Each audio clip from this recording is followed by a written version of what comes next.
Bismillah wa salatu wa salamu ala rasulillah. Question numéro 36. Elle est toute simple. Qu'est-ce que la foi? Ma huwa al-iman? Le Cheikh Hafidh al-Hakami rahmatullahi alayhi nous dit Al-iman qawlun wa amalun. La foi, c'est parole et acte.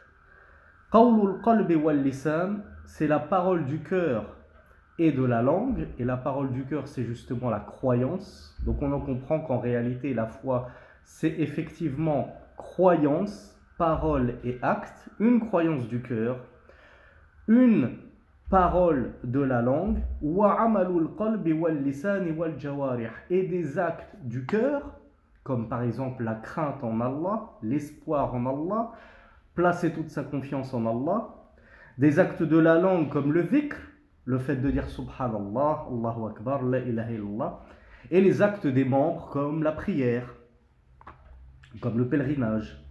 Yazidu bit-ta'a wa yanqusu bil-ma'siyah.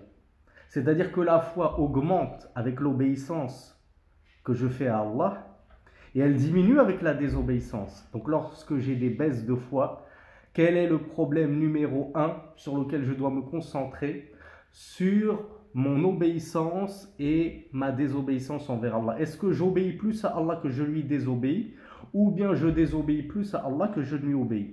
Plus ton obéissance envers Allah augmentera, plus ta foi augmentera. Plus ton obéissance envers Allah diminuera, et donc ta désobéissance envers Allah augmentera, et plus ta baisse de foi sera forte et importante.